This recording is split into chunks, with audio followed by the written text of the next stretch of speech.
Bon matin et merci d'être ici avec nous aujourd'hui.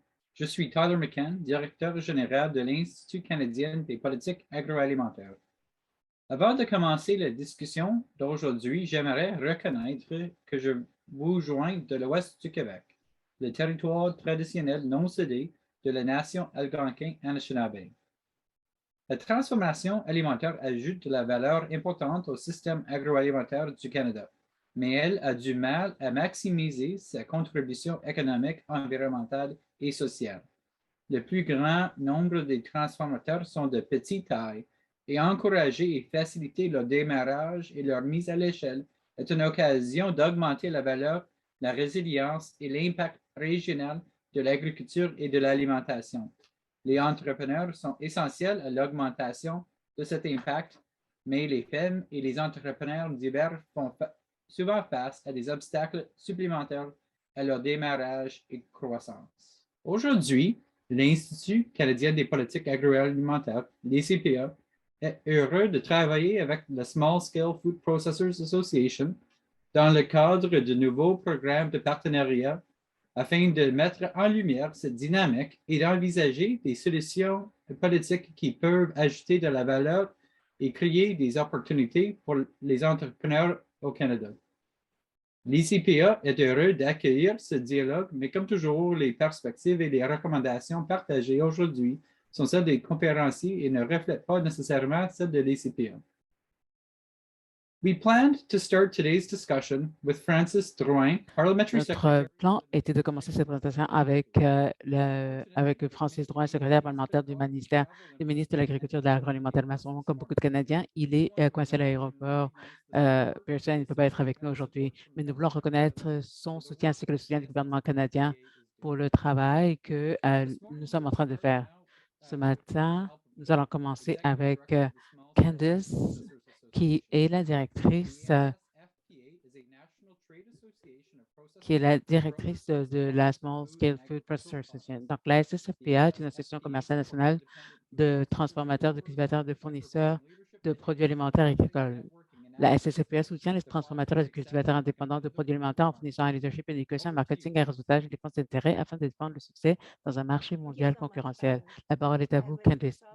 Merci d'abord, Taylor. Donc, je veux remercier tout le monde pour leur présence ici aujourd'hui et nous voulons reconnaître que d'une côte à l'autre, le SSFPA reconnaît le territoire traditionnel et non cédé des Inuits et des Premières Nations qui ont établi leur maison dans ces territoires. Nous reconnaissons les peuples autochtones comme étant les gardiens originels des terres, des eaux et des systèmes alimentaires. Prochaine diapositive.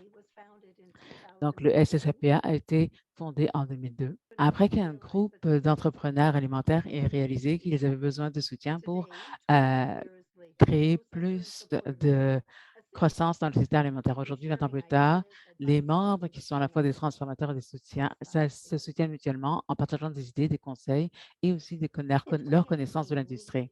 En 2018, nous avons fait un sondage auprès de nos membres et cela a révélé que 6 en fait des membres étaient des femmes entrepreneurs.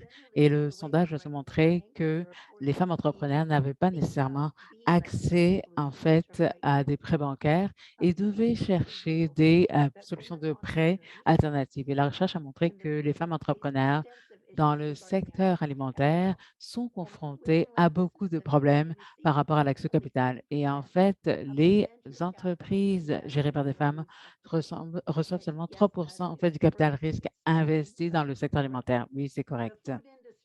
L'industrie alimentaire est compliquée. Cela veut dire qu'il est difficile pour les investisseurs d'évaluer les risques et les opportunités. La SSAPA travaille en collaboration avec SPX pour créer un fonds d'investissement intelligent qui prend en compte le genre, la diversité et les entreprises qui existent en milieu rural. Prochaine diapositive. Après le sondage en 2018, le SSFA la proposition du SSFA a été acceptée par les femmes et l'égalité de genre au Canada pour améliorer la sécurité économique des familles. Le CCPA a reçu du financement de 2018 à 2024 pour soutenir cette initiative de femmes qui va se concentrer sur la réforme des politiques pour soutenir les transformateurs agroalimentaires de petite taille et le développement de ressources et d'outils pour faciliter des options de financement intelligentes qui tiennent compte du genre. En collaboration avec 5 universités canadiennes, le CCP a créé un document policy qui souligne l'importance des entrepreneurs de petite et grande taille en agroalimentaire canadien. Renforcer l'infrastructure régionale alimentaire et le soutien pour les entrepreneurs et pour leur communauté est le meilleur moyen de construire un système alimentaire résilient. Prochaine diapositive. La politique alimentaire au Canada doit changer pour reconnaître l'échelle des opérations. Pour l'instant, la politique est adaptée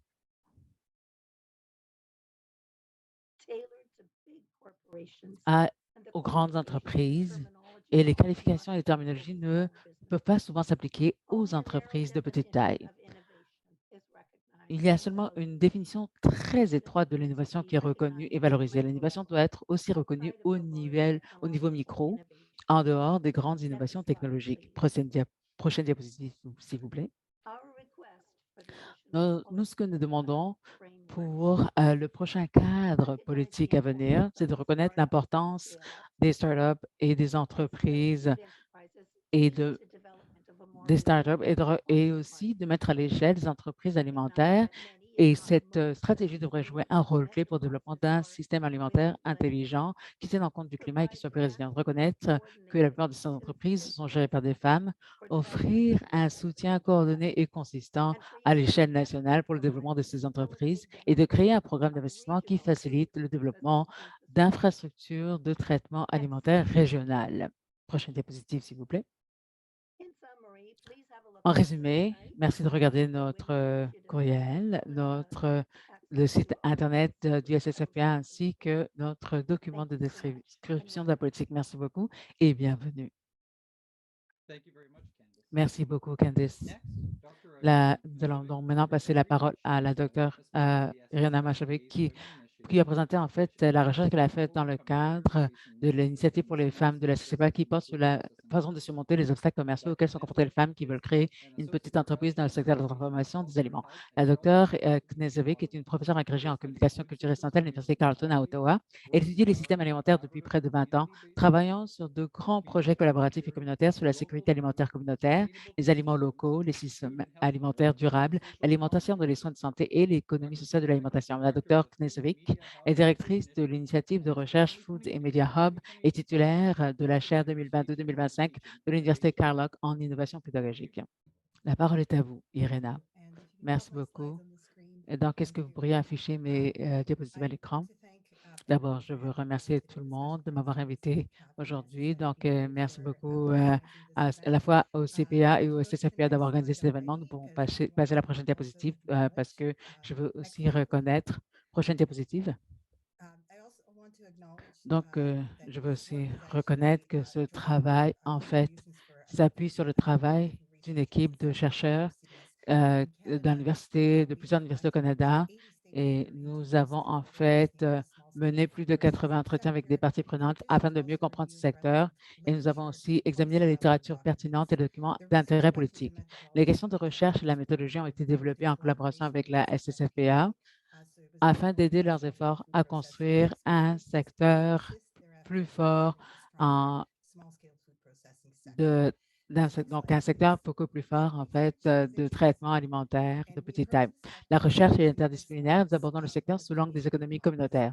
Le modèle, donc, je ne vais pas vous ennuyer, en fait, avec beaucoup d'explications. Je veux juste indiquer que c'est un modèle qui a été développé par les géographes Gibson et Graham, qui propose une vision holistique où l'économie de marché formelle est comprise comme n'étant qu'une petite partie des activités économiques d'une communauté. Donc, c'est vraiment le haut de l'iceberg. En d'autres mots, en plus de participer aux économies de marché, si nous regardons en fait les entreprises qui sont ancrées dans la communauté, nous voyons qu'elles contribuent également de manière significative à la constitution d'autres formes de capital communautaire, qu'il s'agit d'effets multiplicateurs ou de bénéfices économiques secondaires ou encore de la préservation des connaissances traditionnelles agroalimentaires. La contribution en fait des petits producteurs contribue en fait au bien-être de la communauté qui n'est pas pris en compte dans les statistiques sectorielles officielles. Prochain diapositive. Donc, voici quelques faits sur la transformation des aliments au Canada. Donc, parce que Tyler l'a déjà indiqué. Donc, c'est un secteur très significatif, en fait, qui est géré, en fait, qui est dominé par transformateurs de petite taille. Donc, en 2019, ce secteur valait 117 milliards de dollars de Canada. Cela représentait 2 en fait, du PIB national. Et donc, ça, c'est tout le secteur et pas juste ces transformateurs de petite taille. Donc, il emploie plus de 190 000 personnes, tandis qu'il exportait pour près de 39 milliards de dollars de marchandises. Et nous avons dénombré en fait à peu près 7 800 entreprises de transformation des aliments et des boissons au Canada et 91 d'entre elles sont considérées comme étant en petite échelle avec moins de 100 employés et seulement 1 compte comme étant en grande échelle avec plus de 500 employés. Si on réfléchit plus largement au rôle du secteur dans le système alimentaire, en fait, tableau sur la stratégie économique de l'agroalimentaire a identifié les possibilités de valeur ajoutée, en particulier la transformation nationale comme étant sociale à un secteur agroalimentaire robuste. Donc, le SSFPA estime que plus des 2 tiers des transformateurs à petite échelle sont des femmes. Notre recherche suggère également que de nombreuses entreprises alimentaires sont gérées par de nouveaux arrivants et que le secteur offre des possibilités à des groupes de possibilités. Donc, nous devons aussi indiquer que ce chiffre est peut-être une sous-estimation parce que nous savons qu'il y a beaucoup d'entreprises de petite taille qui travaillent en fait comme des micro-transformateurs et qui ne sont peut-être pas enregistrés comme étant des entreprises en fait de transformation agroalimentaire, mais nous pourrons en parler dans la section de questions-réponses. Voici. Prochaine diapositive. Donc, la SSPA comprend le contexte dans lequel ses membres opèrent. Tout comme les petits transformateurs apportent une contribution qui va au-delà de l'économie de marché. Je n'ai déjà parlé en fait avec ce graphique. Il y a 2 diapositives de cela. Le soutien dont ils ont besoin pour prospérer est également multiforme. La SSPA essaye d'instaurer un écosystème de soutien fiable. Chacune de ces composantes de l'écosystème joue un rôle dans le soutien à l'entrepreneuriat et la SSPA s'associe déjà à diverses organisations pour co-construire un tel écosystème. Prochaine diapositive, s'il vous plaît. Les résultats de notre recherche confirment l'importance d'un tel écosystème. J'ai organisé nos résultats en 5 domaines qui seront d'intérêt pour cet auditoire et je vais aborder brièvement chacun d'entre eux. Il s'agit de l'importance du secteur, les obstacles au succès, l'innovation, les opportunités et la demande croissante. L'importance du secteur englobe les contributions qui ne sont pas immédiatement évidentes dans les rapports financiers des entreprises. Il s'agit notamment de l'emploi. Donc, j'ai cela avec des citations. Donc, si vous voulez, il y en a une à droite, si vous voulez la lire. Ces contributions incluent l'emploi et le revenu de la communauté, les dépenses en fournisseurs et services locaux, de l'image de marque et du tourisme, ainsi que des événements de collaboration et de promotion qui contribuent tous directement ou indirectement aux économies locales et soutiennent également le développement du capital social et culturel. Le secteur est également en mesure de répondre aux demandes des marchés de niche comme les aliments sans allergènes et les produits qui répondent à des sensibilités ou à des préférences alimentaires spécifiques. En outre, c'est dans ce secteur que l'on trouve encore de nombreuses compétences désormais rares nécessaires à la production artisanale. Les participants à notre recherche ont également signalé le potentiel du secteur à offrir des opérations d'éducation publique liées à la durabilité environnementale, à la santé humaine, à la coopération et même à l'économie mondiale. Prochaine diapositive. Les obstacles au succès ne vont pas surprendre personne. Nous allons nous concentrer sur ça pendant la période de questions. Cela ne va pas surprendre qui que ce soit dans ce webinaire. Ces obstacles comprennent la difficulté d'accès au financement, l'absence ou l'indéquation des programmes de développement des entreprises, l'accès au marché dans un environnement de distribution et de vente au détail très concentré, la distribution et la disponibilité de la main-d'œuvre qualifiée où certaines compétences comme la boucherie deviennent obsolètes. Les zones rurales en particulier sont confrontées à ces défis dans ce domaine. Comme on pouvait s'y attendre, l'un des domaines sur lesquels tous nos participants ont fait des commentaires est le patchwork de réglementation d'agences qui supervisent le secteur. Même les intervenants qui mettent en œuvre et appliquent la réglementation ont reconnu qu'il s'agit d'un défi majeur. Il est toutefois intéressant de noter que la mise en œuvre et l'application de la réglementation semble être très dépendante de la personne. Un inspecteur sanitaire, par exemple, peut comprendre que son travail consiste à faire respecter la loi et à imposer des sanctions, ou alors ils peuvent se considérer comme étant des facilitateurs. Quelqu'un qui se voit comme un facilitateur aidera les transformateurs à respecter les normes, les exigences de production, ou plutôt que de s'engager dans un rôle de police. Nos participants ont partagé un nombre égal d'histoires sur les deux types d'interventions et s'ils ont travaillé avec quelqu'un qui était plus un facilitateur, et ils ont beaucoup mieux apprécié les exigences réglementaires. Prochaine diapositive, s'il vous plaît. Candice a déjà mentionné l'innovation et l'innovation du secteur. En fait, nous avons beaucoup d'exemples de cela qui ont été trouvés dans la littérature et ceux-là sans se concentrer sur les technologies numériques et l'automatisation. Or, dans ce secteur, il y a beaucoup d'innovations dans les produits, les processus, l'équipement, et cela n'inclut pas en fait les innovations en fait qui comprend par exemple l'activité principale comme par exemple les matériaux, la réutilisation, l'éco-emballage et d'autres formes de pratiques environnementales comme l'innovation sociale, par exemple en termes de gestion de la main-d'œuvre, d'approvisionnement, de collaboration et de lien avec la communauté, ainsi que l'innovation technique, comme par exemple les plateformes à code source ouvert qui permet en fait, au Canada, il y a beaucoup d'exemples. Et par exemple, il y a une plateforme qui offre en fait une plateforme de vente en fait qui utilise cette technologie et aussi de l'innovation culturelle, donc des produits culturellement diversifiés et une réflexion sur la main-d'œuvre et l'approvisionnement, etc. Une prochaine diapositive, les possibilités de croissance, donc découlent en fait de ces conclusions la collaboration essentielle et il est indispensable d'avoir des organisations comme la SSPA pour exploiter le pouvoir de collaboration du secteur. Le marketing en ligne se développe et peut offrir d'autres opportunités de collaboration. Changer la culture de l'investissement prendra du temps, mais c'est essentiel. À plus court terme, cependant, le financement communautaire offre une alternative prometteuse. L'exemple de Formworks, donc, qui est une communauté en fait qui s'est développée en fait en Nouvelle-Écosse, est un excellent exemple de la façon dont les investissements communautaires relativement petits peuvent faire une grande différence dans les communautés qui en ont le plus besoin. Les transformateurs ont également besoin d'une réglementation simplifiée avec des décideurs qui les soutiennent et qui facilitent plutôt que de les surveiller.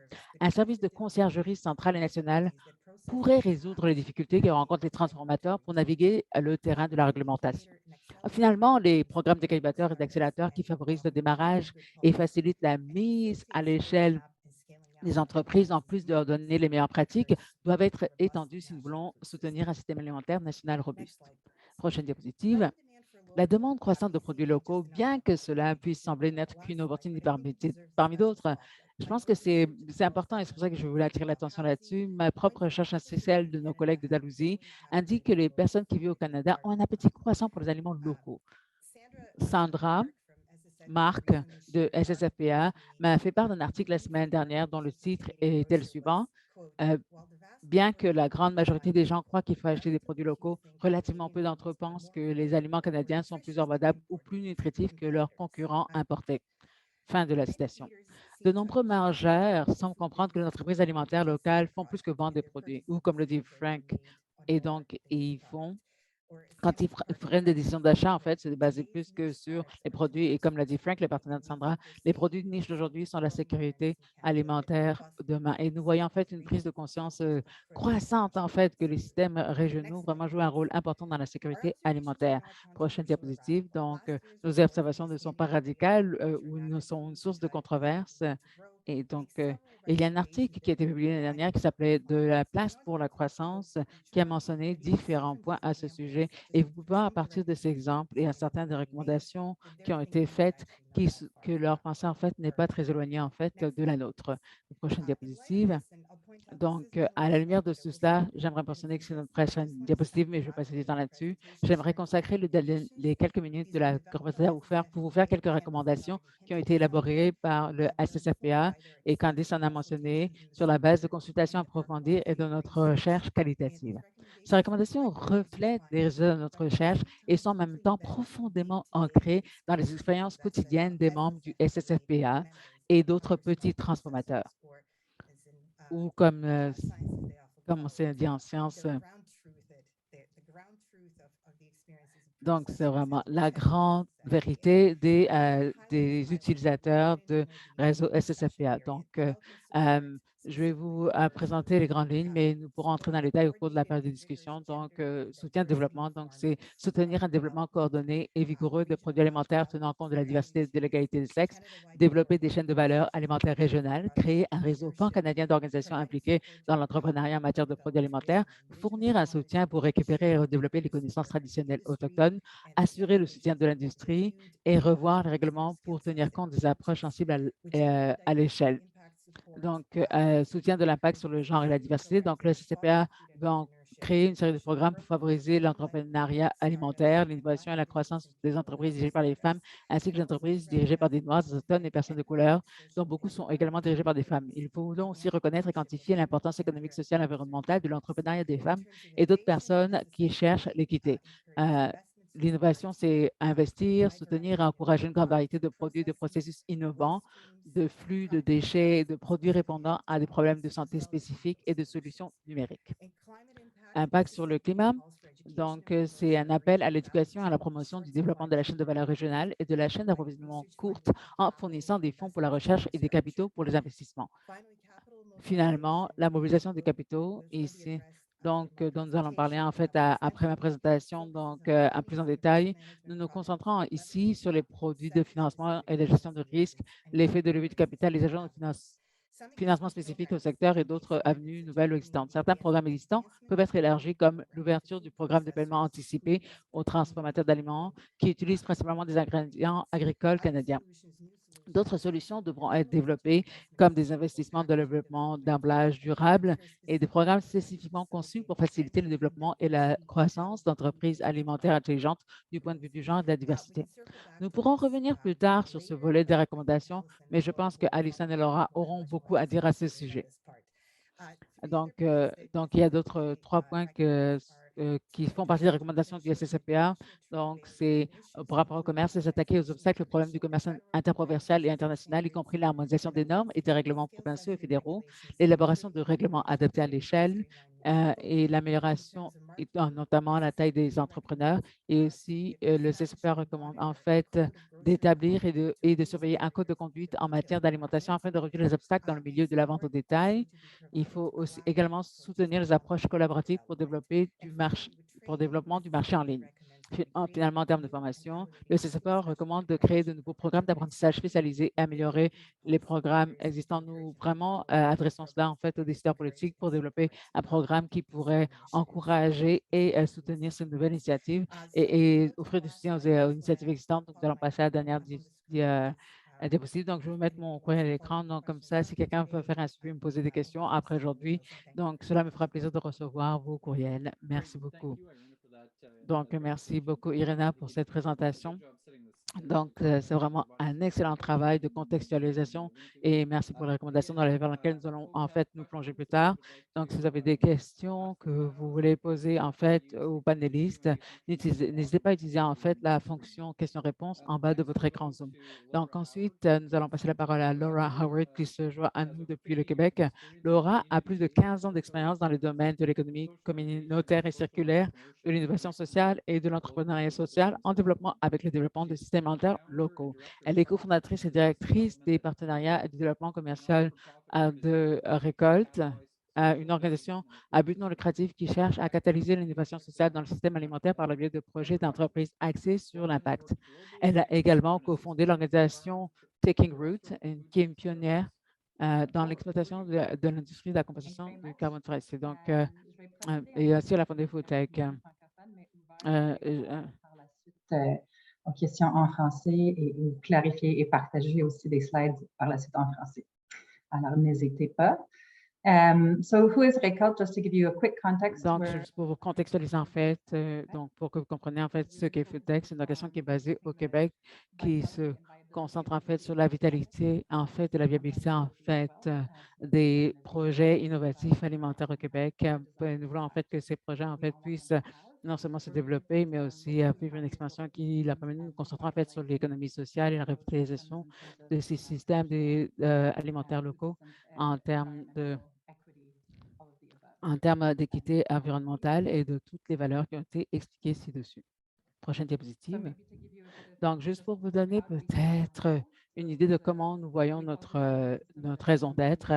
Donc, le système dominant, c'est le système en fait qui existe en place et sur lequel nous avons beaucoup d'informations. Donc, sur les processus agricoles et de transformation en fait naturelle, nous prenons en compte en fait des externalités que cela cause et donc disons de trouver des solutions. Nous faisons de l'expérimentation en fait qui se passe en fait en périphérie du système, mais aussi de plus en plus dans le cadre du système, ce qui est vraiment génial. Et notre rôle, c'est d'essayer de comprendre afin de pouvoir mettre en place les changements du système et aussi comment saisir les apprentissages de cette implémentation et des projets qui sont vraiment innovatifs d'un point de vue social.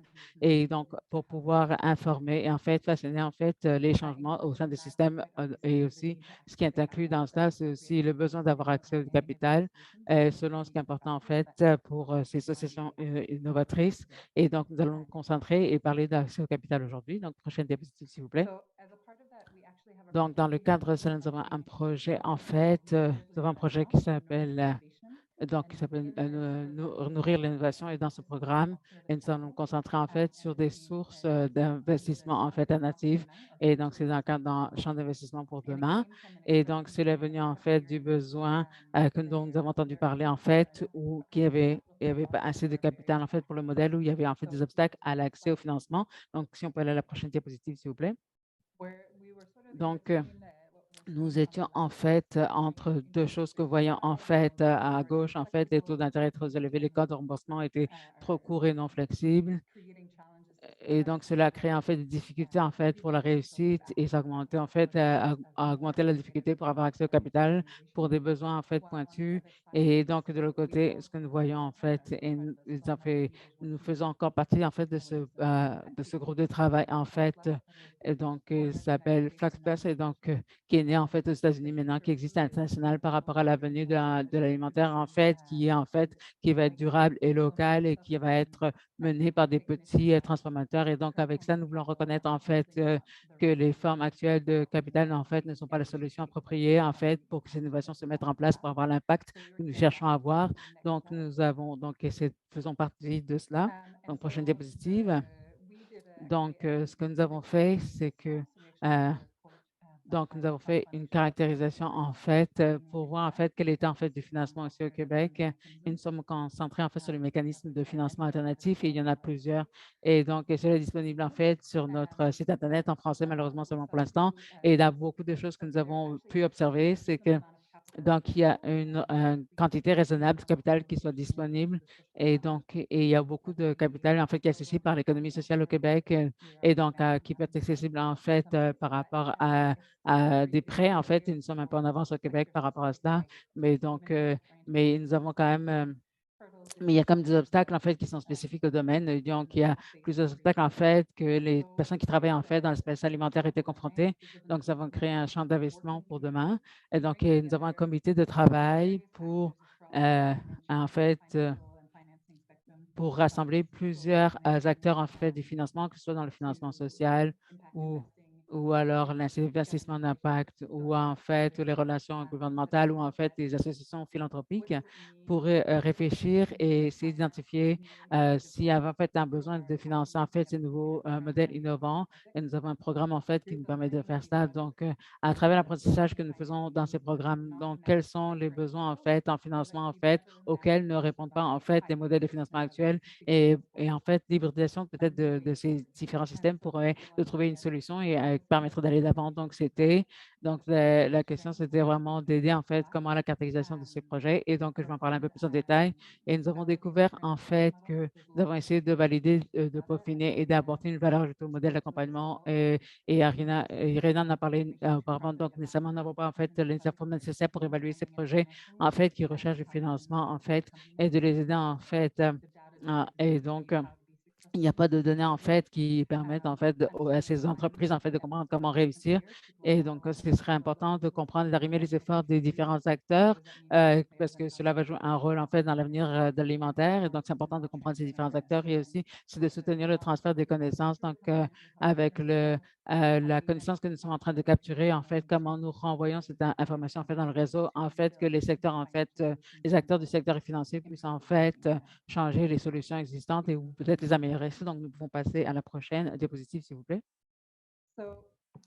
Donc, je vais me concentrer en fait sur le fait qu'il y a beaucoup en fait d'apprentissage que nous avons réalisé par rapport au fait de diminuer le risque. Et donc, ça, c'est concurrent avec ce qui se passe avec le SSFPA. Et donc, l'idée, c'est qu'il doit y avoir une période en fait il y a une période de changement qui ne doit pas être juste à la responsabilité des entrepreneurs. Donc, les entrepreneurs arrivent et créent des solutions innovantes à plusieurs problèmes, mais après, ils doivent résoudre en fait tous ces autres problèmes qui existent dans l'écosystème pour avoir l'impact en fait qu'ils essaient d'avoir avec leur projet. Et encore une fois, et non, ils sont confrontés à des obstacles à cause des contraintes sociales et environnementales. Et donc, ce qui fait que c'est pour eux difficile de représenter en fait la valeur d'investir dans l'entreprise et ils ont un mal de alors, ce qui leur empêche d'avoir, en fait, la valeur en termes de capital, d'investissement et environnemental qu'ils aimeraient avoir. Et donc, l'objectif, en fait, c'est de comprendre comment est-ce que nous pouvons prendre cette période de risque où nous devons capturer, mieux comprendre ces modèles, mieux comprendre leurs besoins de financement et en leur donnant des fonds qui sont plus flexibles, donc peut-être avec un retour d'investissement de 0% ou alors donc, de voir ce que cela représente en termes des attentes des financants, des financiers. Donc, nous essayons de comprendre en fait, afin de pouvoir nous rendre à un point, nous pouvons en fait évaluer l'impact et le potentiel économique en fait de ces nouveaux modèles innovants. Donc, nous avons une période de risque que nous devons mettre en place et donc qui est difficile à accepter pour le gouvernement et pour les différents investisseurs. Prochaine diapositive. Donc, je vais passer rapidement là-dessus. Donc, c'est une évaluation d'impact. Une des grandes questions que nous posons, c'est comment évaluer en fait la valeur monétaire de l'impact. Souvent, les investisseurs d'impact, en fait, vont vraiment vérifier une preuve de l'impact, même s'il n'y a pas un lien direct, ce que cela veut dire en termes d'investissement financier que nous allons faire en fait pour ce genre de retour sur investissement. Souvent, c'est une analyse en fait de retour sur investissement. Nous posons plein de questions à la communauté pour déterminer quelle est la valeur en fait. Et Irène l'a mentionné aussi. Donc, il y a en fait un intérêt économique, mais il y a aussi un impact en fait dans les communautés. Il y a aussi des retours en fait par rapport sociaux, par rapport en fait à l'accès à l'accès à l'alimentation ou en fait la création de structures régionales.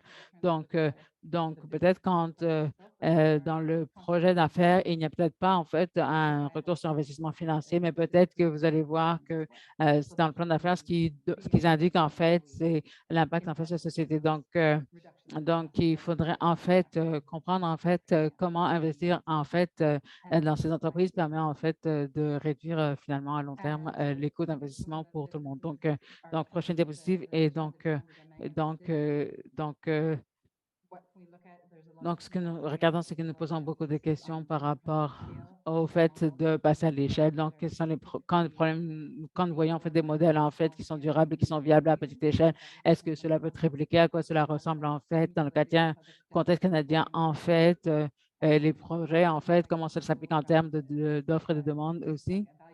Donc, et aussi quand on essaie d'évaluer l'impact, comme je l'ai mentionné. Donc, je pense que surtout, est-ce qu'il y a un élément par rapport en fait, est-ce qu'il y a un alignement en fait entre ces structures, en fait, les options de financement qui existent et donc c'est très aligné en fait le projet du SSFPA et l'évaluation de l'impact social. Prochaine diapositive. Donc, je vais essayer de passer rapidement à travers certains exemples, en fait, de comment nous sommes en train de le faire. Donc, comment nous allons pratiquer, en fait, sur le terrain, parce que nous essayons, en fait, d'accompagner plusieurs projets pour pouvoir réaliser nos apprentissages. Donc, un des projets sur lesquels nous sommes en train de travailler, donc, entre 2020 et 2021, c'est vraiment le défi, en fait, des villes intelligentes, donc, qui a été lancé par le chef fédéral. Donc, c'est à Montréal, ça s'appelle Montréal en commun. Ça commence en 2020. Nous avons un projet, en fait, sur le système alimentaire local et intégré de Montréal c'est vraiment d'examiner plusieurs projets en fait alimentaires et qui examinent en fait l'infrastructure physique, en logiciel et humaine. Et nous nous concentrons aussi sur cela parce qu'avec cette opportunité, nous pouvons en fait tirer parti en fait plus de 3,5 millions de dollars parce que une de ces un fonds, en fait, c'est utilisé pour payer notre personnel, en fait, pour accompagner les entrepreneurs dans ces projets. Mais nous avons pu investir à peu près, en fait, 3,5 millions de dollars dans les projets menés par différentes compagnies. Nous sommes en train de tirer parti de cela pour donner accès, en fait, à plus de fonds Et donc, l'objectif, c'est d'accumuler plus d'argent dans les années à venir. Et donc, avec ce, nous essayons de voir, en fait, avec tous ces projets d'accompagnement, donc nous voulons, en fait, si nous voulons qu'ils soient, en fait, plus indépendants. Donc, comment encourager, en fait, plus d'investisseurs privés et gouvernementaux à investir dans ces projets. Donc, c'est ce que nous essayons de comprendre. Prochaine diapositive. Donc, un autre, c'est le Conseil québécois de la coopération de la mutualité du Québec, donc qui est un organisme québécois en fait de coopérative. Donc, et nous allons aussi accompagner ces différents projets et spécifiquement un sur le programme de soutien en fait, de préparation à l'accès aux capitaux. Donc, nous allons aussi créer aussi, en fait, ces projets sur la base de ce que nous avons pris de projets précédents. Prochaine diapositive, finalement, je suis vraiment très contente de participer, en fait, pour aller de l'avant, donc avec l'association, en fait, de transformateurs de petite taille, en fait, et nous concentrer en fait sur les entrepreneurs femmes.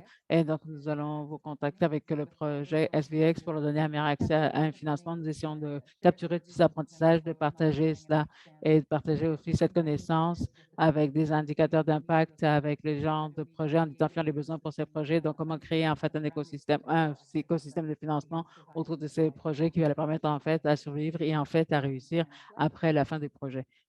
Prochaine diapositive. Donc, c'est beaucoup d'informations très rapidement. Vous avez accès à plus d'informations sur Internet. Si vous avez posé des questions, je suis prêt à collaborer. J'aimerais entendre parler d'autres projets similaires, en fait, qui se déroulent dans le pays. Comme ça, nous pourrons collaborer et partager l'information. Merci beaucoup.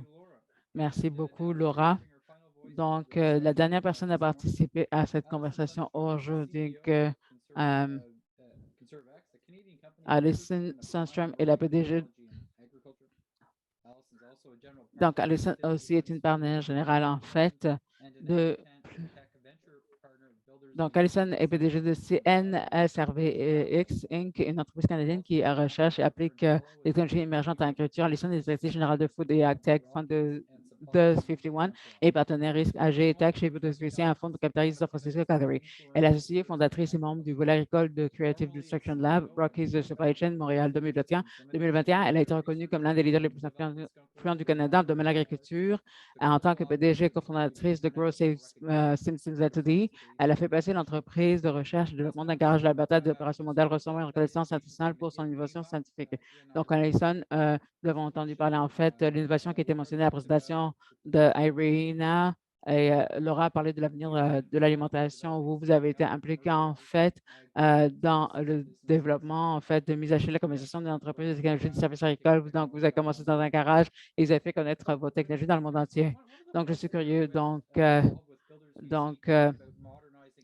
avec Build This VC, vous avez parlé en fait de la modernisation de l'industrie des yeux. Je sais qu'il y a une perception en fait de l'agriculture comme étant archaïque, une perception, donc comme ça a été mentionné auparavant, donc l'innovation et la modernisation en fait a changé en fait tout le secteur et et cela présente en fait des défis intéressants pour les petites entreprises en fait qui veulent commencer et passer à l'échelle. Donc, j'aimerais commencer à connaître votre avis en fait sur le rôle en fait de l'innovation et comment les investissements peuvent jouer un rôle en fait dans le démarrage, la mise à l'échelle et la communication des entreprises pour jouer dans la modernisation des entreprises archaïques. Donc, je veux dire que l'agriculture est en fait une de nos plus anciennes industries.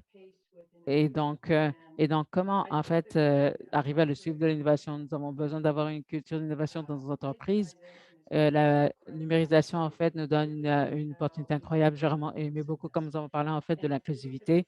Et donc, si nous regardons, en fait, au secteur alimentaire, donc, de plus en plus, il est axé sur les consommateurs et c'est connecté avec des changements très importants dans les canaux de distribution et dans la chaîne de valeur, surtout à cause de la pandémie, aussi à cause du pouvoir du numérique. La manière dont nous avons pu réagir, en fait, à la pandémie, c'est grâce à notre économie numérique. Donc, nous avons pu continuer à travailler. Nous avons pu travailler à distance à partir de nos domiciles, mais une des choses que nous devons comprendre, c'est que les femmes sont de plus à la tête, en fait, de ce changement, puisque les femmes constituent, en fait, 70 à 80 des achats de consommation. Et si nous regardons en économie, en fait, les femmes représentent une opportunité, en fait, de marché qui est plus grand que la combinaison de la Chine et de l'Inde. quand nous pensons d'inclure en fait les femmes, les personnes de la diversité culturelle dans notre système alimentaire, nous devons comprendre en fait que c'est une bonne pratique d'affaires. Donc, c'est pas juste une action sociale et la possibilité d'utiliser en fait le numérique en fait pour connecter et pour perturber notre chaîne d'approvisionnement et vraiment jouer un rôle important. Et donc, et je veux faire un commentaire par rapport à quelque chose qui a été mentionné par Laura. Donc, c'est comment nous devons financer en fait l'impact avec si nous nous sommes axés sur les consommateurs, nous, nous voyons en fait l'impact en fait de la pandémie en fait sur les entreprises individuelles et sur la société a vraiment changé notre perception. Et nous avons vraiment vécu une saison de perturbation qui pouvait être où la technologie a pu transformer en fait non seulement l'industrie, mais aussi les chaînes d'approvisionnement. Et donc, si nous examinons en fait ce qui s'est passé dans le passé. Et donc, quand nous avons pu voir en fait l'impact de l'insécurité alimentaire sur nous, nous pouvons comprendre à quel point c'est important d'avoir en fait de la transformation alimentaire de petits détails. Donc, il faut comprendre que les entreprises à grande échelle, en fait, ce qui est important pour eux, c'est le volume. Donc, ce qui est important pour eux, c'est vraiment le volume et donc, ce n'est pas un coût par unité. Donc, le potentiel avec les opérations à petite échelle, c'est vraiment d'utiliser le numérique pour changer nos interactions. Donc créer en fait des réseaux en fait de transformateurs de petits détails qui pourraient produire en fait autant en fait qu'une entreprise à grande échelle. Nous voyons aussi que l'investissement durable ne veut pas dire de l'investissement philanthropique. Donc, il y a un spectre, en fait, de capitaux qui permet, en fait, de mettre en place de l'investissement durable. Donc, et on voit que le résultat, en fait, est supérieur, en fait, aux fonds traditionnels. En fait, il y a un institut, en fait, d'investissement durable qui dit que les fonds d'équité qui sont basés sur ce genre d'investissement, en fait, ont un meilleur rendement que les fonds traditionnels de 4,3 Donc, et l'agriculture n'est pas encore au même rythme. Ce que nous sommes en train de voir, en fait, dans le réseau d'investissement international, c'est qu'au moins 50 en fait des personnes qui investissent en fait dans l'investissement durable, en fait, se tournent vers l'agriculture comme un domaine dans lequel investir. Donc, je pense que c'est vraiment une période incroyable. Et donc, je pense qu'il faut sortir en fait de ce discours social et dire que ça a vraiment un bon sens économique. Donc, merci beaucoup parce que c'est important parce que ça vous connecte en fait par rapport à ce que je veux dire par rapport à la mobilisation du capital. Donc, c'est mentionné ce que vous avez dit auparavant par rapport à comment la communauté de l'investissement est en train de réagir, est en train de changer. Donc, je pense qu'une des manière dont nous entendons parler, ce n'est pas juste de l'investissement dans la diversité, et c'est la diversité, comment nous investissons et ce à quoi ça ressemble, et aussi la forme que tout cela va prendre. Donc, quand on parle du spectre de personnes, en fait, qui fournissent du capital, que ce soit les banques, vous faites les entreprises de capital risque ou d'autres investisseurs. Donc, à votre avis, en fait, comment est-ce que cette diversité va jouer, en fait, et pour en fait, correspondent à la diversité, en fait, des récipiendaires de ces investissements. Donc, il y a une couple de choses. Les entrepreneurs ont une responsabilité, donc à la même échelle que les investisseurs ont une responsabilité. Si nous n'avons pas, en fait, des entreprises, en fait, qui font du profit, elles ne recevront pas d'investissement. Donc, c'est ce sur quoi il nous faut vraiment nous pencher. Comment utiliser, en fait, nos leviers financiers pour que l'investissement des entreprises profitables, en fait, soit plus attractif. Et donc, si on regarde, en fait, aux statistiques, en fait, et ça a été mentionné très clairement par le Canada, nous avons euh, nous avons beaucoup d'impact par rapport à nos investisseurs femmes et aux investisseurs de la diversité, mais nous recevons beaucoup de financement et ce n'est pas une question de performance. Il faut vraiment se pencher sur cette fonction. Il faut vraiment indiquer clairement que si les entreprises, en fait, menées par des femmes ont une performance qui est 63 plus importante que celle des entreprises menées uniquement par des hommes. Donc, donc, et donc, et aussi, ces mêmes équipes masculines, en fait, ont une performance réduite par rapport, en fait, aux aux équipes, en fait, diversifiées culturellement. Donc, et il faut aussi mettre en place des circonstances, en fait, qui permettent, en fait, à ces entreprises de réussir. Et donc, et en fait, et aussi d'ici, dans peu de temps, en fait, les femmes vont contrôler 65 de la recherche. Et aux États-Unis, pour l'instant, elles contrôlent 51 en fait, de la richesse personnelle. Et cela représente environ 43 trillions de dollars. Comment activer en fait le capital personnel et afin que cela soit investi dans notre société, dans nos économies? Et nous faisons cela en créant en fait des mécanismes politiques, si vous investissez en fait des entreprises, vous allez avoir en fait des actions. Il faut mettre en place en fait des encouragements en fait en termes d'impôts. Donc, je pense qu'il faut commencer à avoir l'investissement, en fait, pour élaborer notre avenir. Donc, nous allons retourner à cette question par rapport au fait de prouver, en fait, parce que Laura en a parlé bientôt, donc comment pour démontrer, en fait, cet impact. Donc, mais je vais commencer, en fait, avant que d'autres personnes commencent à en parler, avec, il y a une question, un article, en fait, dans le journal Le Globe.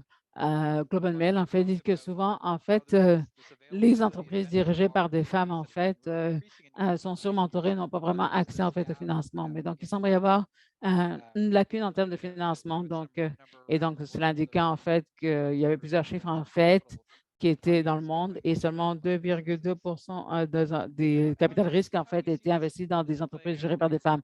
Donc, comment est-ce, à votre avis, comment cela va se passer, en fait, dans l'agroalimentaire? Donc, quelles sont vos perspectives, en fait, sur l'équilibre entre le mentorat et d'autres services? Et donc, comment ça se passe, en fait, à The 51 et d'autres entreprises dans lesquelles vous êtes impliqués? Donc, comment est-ce que cela s'aligne sur le besoin, en fait, pour le besoin pour le capital et du soutien financier? Donc, il y a une différence entre le démarrage, en fait, et la mise à l'échelle. Donc, nous avons un bon système en démarrage d'entreprise, donc, qui est du financement à petite échelle, mais si nous regardons, en fait, un transformateur de petite taille, ils ont plusieurs défis. Donc, ils ont des dépenses de capital qui sont très importantes. Il y a une inégalité, en fait, pour accès à la main-d'œuvre. Donc, ils doivent payer, par exemple, des, des salaires, en fait, qui sont moins compétitifs par rapport à des entreprises, en fait, qui ont de plus grands retours sur investissement. Donc, l'utilisation des robotiques, en fait, permet d'améliorer ça. Mais comment se permettre ce genre d'investissement, en fait, quand on est une petite taille? Et donc, la mise à l'échelle était un autre défi parce qu'ils ont prouvé, en fait, qu'ils ont des entreprises rentables. Et donc, maintenant, il faut qu'ils prouvent qu'ils ils peuvent continuer à grandir. Donc, si vous êtes basé local et si l'entreprise est récente, la croissance devient tout un défi. Donc, pour avoir accès à ce capital, ce qu'ils vont faire, c'est pas nécessairement créer en fait des programmes de subvention qui sont en fait des opportunités uniques. Il faut créer un spectre d'accès au capital qui permette à ces entreprises de continuer à grandir à un rythme qui a du sens. Et le mentorat, le capital, et c'est peut-être la première demande en fait pour plusieurs entreprises canadiennes.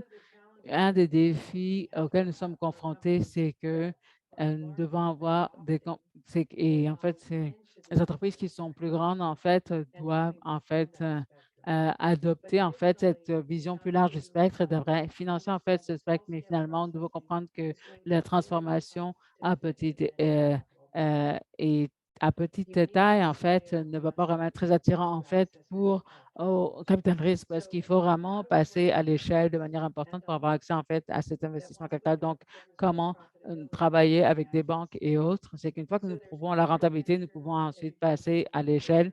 Et il y a de l'éducation en fait pour les investisseurs, il doit y avoir de l'éducation, pas des institutions bancaires. Et il y a aussi le potentiel aussi de connecter en fait des transformateurs à petite échelle dans le cadre d'un réseau qui permet une mise à l'échelle importante. Donc, l'innovation numérique, en fait, peut servir à mettre en œuvre différents changements, mais nous devons comprendre que le mentorat joue un rôle crucial. Mais très peu de petites entreprises ont besoin, en fait, d'apprendre à présenter, en fait, se présenter. Et ce qu'ils veulent savoir, c'est comment avoir accès à des financements, comment passer à l'échelle, comment incorporer en fait l'innovation et la robotique. Il faut voir notre modèle de mentorat et de dire donc c'est pas parce que nous leur donnons accès en fait à des personnes qui ont eu de la chance à une ou deux fois. Et la question qui peut se poser, est-ce que nous leur donnons vraiment accès en fait à ces entreprises ont besoin, ce dont ils ont besoin, c'est l'investissement financier. Et donc, je pense que c'est très important pour pouvoir que Laura se rajoute en fait dans la conversation parce que Laura, si on regarde en fait la liste de choses dont Alison vient de parler, donc, et c'est ce que vous êtes en train de faire à Récolte tous les jours, c'est vraiment d'offrir ce genre de soutien et de structure. Donc à votre point de vue, comment est-ce que vous voyez en fait cette relation en fait entre le mentorat et aussi le développement des habiletés et aussi et donc comment en fait cela peut être lié en fait au capital risque et au soutien financier. Donc c'est une excellente question. Donc de notre point de vue, je pense que il y a peut-être, nous essayons de travailler plutôt avec une approche peut-être plus holistique. Et donc, c'est ce que je mentionnais en fait, c'est qu'il existe beaucoup de donc, il y a beaucoup d'entreprises, en fait, qui veulent faire du mentorat, mais qui n'ont pas les données, en fait, ou la compréhension, en fait, de ces modèles d'affaires ou des innovations qui leur sont proposées. Donc, même si ces entités existent et même s'il existe, en fait, des opportunités de mentorat, peut-être qu'ils ne sont pas équipés ou avoir les informations nécessaires et les ressources nécessaires pour pouvoir accompagner, en fait, le genre d'entreprises qui leur sont présentées. Et donc, c'est pas par manque de volonté, comme peut-être Alison a en parlé, c'est qu'il y a plus d'informations qui étaient en fait plus saisies par rapport au modèle d'affaires traditionnel. Euh, donc, euh, donc, mais par exemple, pour un agriculteur, en fait, qui a juste 50 têtes de bétail, c'est difficile, en fait, d'évaluer, en fait, la viabilité, en fait, de ce genre d'affaires, en fait, qui dépend vraiment de la main-d'œuvre. Donc, alors qu'on a beaucoup d'informations, en fait, sur la production à long terme. Et donc, il n'y a pas beaucoup d'informations, en fait, pour tout agriculteur qui aimerait mettre en place ce genre de projet. Mais il y a beaucoup d'impacts supplémentaires par rapport à la gestion de la terre. Et donc, la préservation aussi de cet art culturel, donc s'assurer en fait que ce modèle peut être utilisé en fait pour revitaliser en fait plusieurs de terres arables. Et donc mais le problème, c'est que là, permet en fait de comment nous pourrions créer en fait des modèles d'affaires alternatifs en fait, qui pourraient garantir en fait la viabilité. La seule chose qu'on constate pour l'instant, c'est comment être compétitif sur le marché. Donc, ça, c'est une question qui est difficile pour l'instant. Et donc pour s'y intégrer, Irina aussi. Donc, quelles sont vos pensées en fait sur cette dynamique? Donc, qu'est-ce que la recherche en fait vous dit, Irina, sur la relation entre et le besoin, le mentorat et par rapport à, en fait, l'investissement financier. Donc, c'est la même chose, en fait, c'est que le mentorat, donc, joue un rôle critique, comme nous le savons, surtout pour les femmes entrepreneurs. Et donc, mais en termes de connaissances, mais aussi par rapport au fait de savoir, en fait, qu'elles ont accès, en fait, à ce réseau de soutien. Donc, nous savons que cela joue un rôle important, mais absolument, le financement, c'est très important. Et donc, euh, donc, pas pour juste encore parler une fois, en fait, c'est une initiative en fait de soutien au développement agricole en Nouvelle-Écosse. C'est un exemple incroyable, en fait, une organisation qui a mis en place un fonds de prêt où les travailleurs locaux, en fait, peuvent en fait investir et en fait, et cette coopératrice a en fait a réussi à relever une couple de millions de dollars, donc en fait 5 ou 6 millions de dollars. Et donc, c'est sûr que c'est un montant en fait d'argent qui est négligeable dans le cadre du système alimentaire, mais aussi l'organisation a pu aussi soutenir en fait 120 entreprises alimentaires dans la province qui a une population juste de 1 million d'habitants. Donc, soutenir plus de 100 entreprises en fait dans une province assez petite, cela montre en fait que l'échelle d'impact que peut avoir ce genre d'investissement est incroyable et pour nous, c'est vraiment critique de réfléchir à cela. Et donc, j'aime vraiment la manière dont Alison a parlé de cela par rapport au partage des risques et Laura a mentionné cela aussi. Donc, le partage des risques, c'est important de comprendre que nous, en tant que société, même si nous ne participons pas activement, en fait, en tant que main-d'œuvre, en fait, dans le système interne, nous dépendons tous de ce besoin, en fait, de transformation d'aliments, en fait, dans le cadre de cette webinaire, je préparais, en fait, j'ai fait la révision. Donc, et donc, c'est dit en fait dans la présentation du webinaire en fait que les transformateurs rajoutent de la valeur en fait au système alimentaire. Donc, mon travail en fait joue un rôle important en fait. Et donc, et je pense que c'est important de comprendre que c'est pas juste qu'ils rajoutent de la valeur, c'est qu'ils sont un élément essentiel en fait et nous devons prendre plus de risques et investir en fait dans des entreprises qui nous semblent en fait risquées, mais peut-être que Laura nous semble risquée parce qu'elles ne ressemblent pas en fait aux entreprises traditionnelles que nous connaissons, mais ça ne veut pas dire qu'elles sont moins efficaces. Et, et nous pouvons voir en fait que c'est en termes d'impact social, en fait, ces entreprises qui sont plus innovatrices d'un point de vue social incroyable et en fait, la transformation qu'ils peuvent produire dans le système, mais aussi socialement, dans leur communauté est vraiment très important et c'est même disproportionné et en fait, et cela en fait est beaucoup plus important que les autres investissements traditionnels que nous pouvons voir. Donc, je voulais en fait rebondir en fait sur un point, vous avez mentionné votre corps va travailler en fait sans le levier. Si on regarde en fait ce qui se passe en alimentaire et en agroalimentaire au Canada, nous faisons peut-être un trop bon travail. Je ne sais pas quel est l'équivalent d'un point de vue biologique, mais donc nous faisons vraiment un bon travail. Donc, nous arrivons à vendre vraiment les matières premières, mais nous n'avons pas vraiment tiré complètement avantage en fait de processus qui rajoutent de la valeur à ces produits alimentaires. Donc, une des questions en fait qui a émergé en fait dans la section de questions-réponses, donc c'est par rapport à la taille de marché minimum. Donc, vous avez parlé en fait d'une coupe de millions de dollars dans la province de la Nouvelle-Écosse, qui a eu un impact qui peut être observable. Nous avons parlé aussi, Alison a parlé aussi du fait qu'il faut avoir une certaine taille pour pouvoir attirer en fait l'attention en fait des fonds d'investissement de capital.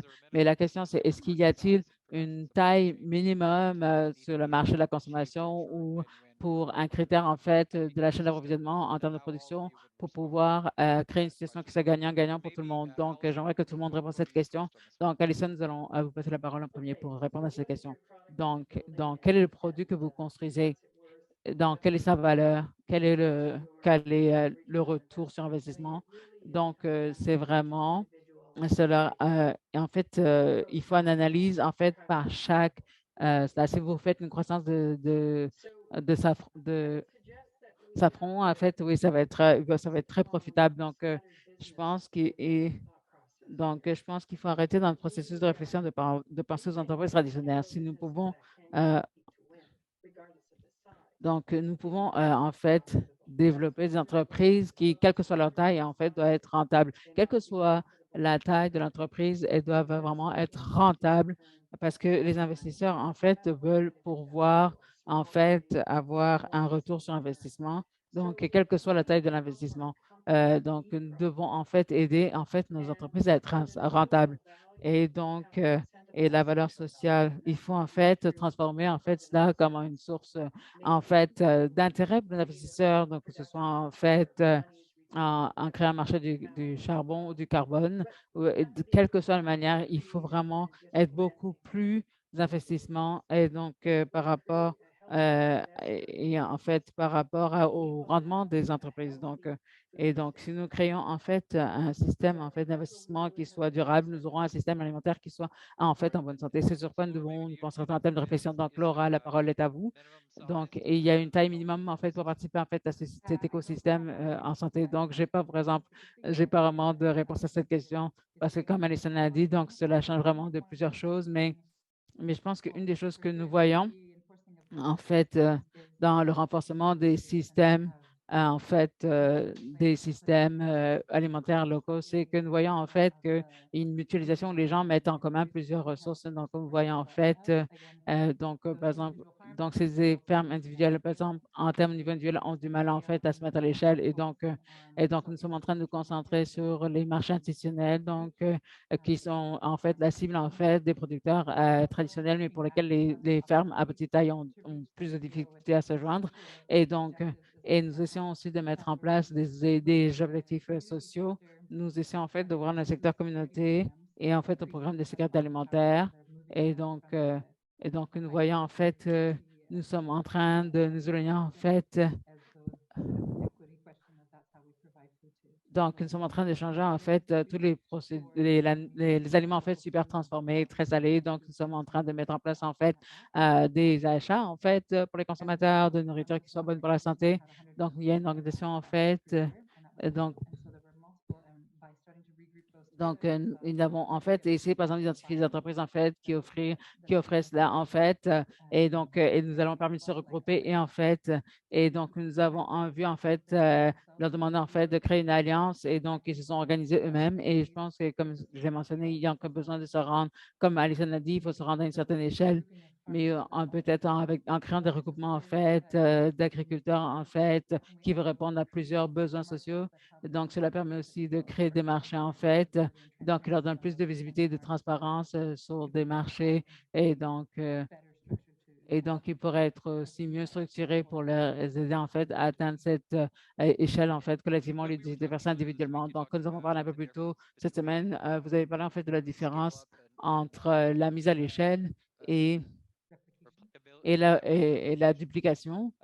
Et donc, comment est-ce que, d'après vous, dans le travail fait, comment cela se passe? Donc, un des défis, c'est que l'analyse, c'est vraiment, et en fait, Alison a dit, c'est que vraiment, donc, il faut vraiment une certaine, en fait, vraiment une certaine taille, en fait, pour être viable. Donc, pour avoir accès, en fait, des places, en fait, de distribution, de marketing, et pour les agriculteurs individuels, c'est difficile. Donc, et surtout même quand on veut, en fait, rejoindre un marché qui est plus petit et réduit autour de nous. Donc, en renforçant, en fait, je pense que ce réseau, nous sommes en train de proposer, en fait, une autonomie alimentaire au cas où, en fait, le système mondial, en fait, pourrait s'effondrer parce que nous avons besoin de cette autonomie. Donc, parce que l'alimentaire peut exister dans plusieurs régions, mais la réalité, c'est que l'accès à plusieurs. Donc, pour les gens qui travaillent, par exemple, à Montréal, par exemple, moi je travaille en fait en Gaspésie, donc qui est vraiment très loin de tous les marchés. Donc, c'est-à-dire que pour chaque région, il y a des difficultés différentes et c'est aussi important aussi de mettre en place une interconnectivité entre plusieurs solutions. Donc, et aussi nous assurer en fait que ces solutions que nous identifions sont viables. Donc, euh, donc, nous ne voulons pas en fait que ces infrastructures existent localement et pas qu'il y ait une structure qui existe d'un point de vue central et puis qu'après qu'ils prennent le contrôle de tous les autres systems. Donc, et celui nous c'est d'assurer aussi que les opérations sont viables. Et donc, à ce à quoi ça ressemble dans le point de vue financement, nous ne savons pas présentement, mais nous allons continuer à travailler pour essayer de déterminer à quoi cela ressemble. Et aussi, Irina, donc je suis curieux parce que je veux savoir si dans votre recherche ou non, vous avez identifié en fait, donc si vous regardez en fait la taille en fait et la capacité de la chaîne d'approvisionnement, et y a-t-il des seuils qui apparaissent? Donc, parce que c'est facile de démarrer une entreprise en fait pour répondre en fait aux besoins locaux, mais y a-t-il un certain point ou une certaine taille où il y a des défis en fait pour passer à une autre prochaine phase ou pour entrer dans une autre part de marché? Oui, absolument. Je pense que le plus grand défi semble d'être vraiment d'entrer dans la vente au détail. Donc, je vois pour la plupart des transformateurs et je vais commencer par dire que quand nous parlons en fait de quelle est la taille minimum en fait du marché, donc la taille à laquelle il faut fonctionner, cela dépend vraiment en fait de ce que veulent en fait accomplir avec l'entreprise. Donc, si on parle en fait d'une entreprise traditionnelle, c'est sûr qu'il y a une certaine taille de marché qui a du sens, mais pour la plupart des gens à qui j'ai parlé, des fois, ils ne veulent pas grandir. Ce qu'ils veulent, c'est avoir une entreprise qui réussit, mais ils ne veulent pas peut-être passer leur entreprise à l'échelle. Donc, ils veulent avoir une entreprise qui fonctionne d'un point de vue économique où ils peuvent vraiment vivre bien et avoir un impact positif. Donc, ils ne veulent pas devenir une entreprise internationale. Donc, il y a cet élément. Et l'autre élément, et donc c'est quelque chose auquel je retourne souvent, c'est que donc le panel international d'experts en fait sur l'alimentation durable et donc qui est en fait en collaboration avec l'ONU et donc ce panel de conversation en fait a indiqué en fait de 50 ans a organisé une conférence qui s'appelle de l'uniformité à la diversité et donc eux ils promouvaient en fait la diversité en fait dans tous les recoins du système alimentaire et donc une part de cette diversité c'est une diversité d'habitude donc c'est sûr que nous avons besoin de grandes opérations commerciales. Nous ne devons pas éliminer en fait toutes les grandes opérations commerciales, mais nous devons aussi construire tous ces systèmes qui fait que nous avons un réseau de sécurité. Et donc peut-être que cela semble être juste des anecdotes, mais il y en a beaucoup d'entre eux. Mais je sais que moi, moi-même à Ottawa et plusieurs personnes autour de moi. Donc, les micro-transformateurs, donc les gens qui font des ventes directes sont les personnes vraiment qui ont comblé la lacune, en fait, quand la pandémie a commencé et quand nous avons vu des problèmes dans la chaîne d'approvisionnement. Donc, cela dépend, en fait, de si nous sommes en train de parler en termes d'entrepreneurs, si nous parlons juste en termes d'investissement ou si alors nous pensons à comment soutenir, en fait, des gens qui veulent gérer une entreprise viable et qui peuvent aussi nous donner à nous tous un système alimentaire qui soit fiable, qui soit robuste et donc et qui a construit, en fait, plusieurs répétitions. Et donc, je ne pense pas qu'il y a un point magique où tout change, mais nous savons que les transformateurs qui veulent se rendre en fait dans la vente des détails, s'ils vendent directement ou s'ils travaillent avec des détaillants locaux, s'ils ont des relations directes, les choses en fait peuvent se passer très en douceur. Il n'y a pas vraiment beaucoup d'approches collaboratives que les entreprises ont commencé, mais si nous commençons à parler vraiment de présenter leurs produits dans des grandes chaînes de vente en détail, donc il y a un grand obstacle qui existe là et c'est vraiment un exemple pour tellement de raisons, qui veut dire que nous pourrions juste avoir tout un webinaire et donc peut-être que je devrais laisser en fait Candice vous en parler pour qu'elle puisse parler en fait de l'expérience de leur membriété avec ce genre d'expérience. Mais c'est là en fait qu'il y a le grand obstacle, c'est quand les gens essaient d'être présents en fait dans des surfaces de vente en détail de grande taille. Donc c'est intéressant parce qu'Alison a mentionné ça plus rapidement par rapport aux consommateurs qui recherchent. Donc le rôle en fait que AgTech en fait donne, en fait, c'est que en fait, les détaillants en fait sont souvent l'interface et souvent les détaillants essayent souvent de saisir cette opportunité par rapport à la demande locale qui a été créée et donc comment cette dynamique en fait change et donc comment elle se met en œuvre aussi. Donc ce qui m'intéresse, c'est de savoir, c'est est-ce que vous avez des réponses par rapport à cette question, en fait, comment en fait donner accès en fait aux détaillants et donc qu'est-ce que cela veut dire en fait aux pour les petits transformateurs? Absolument. Et donc, je pense que je vais juste un peu confronter une des choses que Irina a dit. Donc, nous allons parler en fait du point de vue numérique. Donc, vous avez dit quelque chose un peu plus tôt dans la conversation et donc, nous allons pencher dans cela. Donc, les 5 producteurs donc, le Canada, en fait, est le 5e pays producteur alimentaire. Donc, nous sommes le 8e, en fait, d'exportateurs. Donc, si nous voyons, en fait, le deuxième plus grand exportateur, en fait, c'est les Pays-Bas, en fait, qui sont un pays de petite taille. Quand nous parlons, en fait, d'échelle et de possibilités, de passer de manière un peu plus innovatrice. Je peux vous donner, en fait, des exemples de 2 groupes qui sont vraiment des petits groupes agricoles qui sont devenus des entreprises internationales grâce à des coopératives.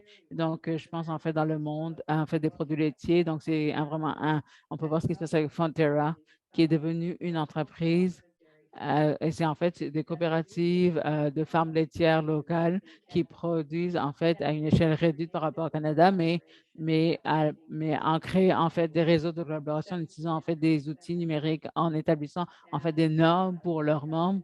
Ils ont pu créer un réseau international qui est en fait propriétaire de plusieurs marques connues.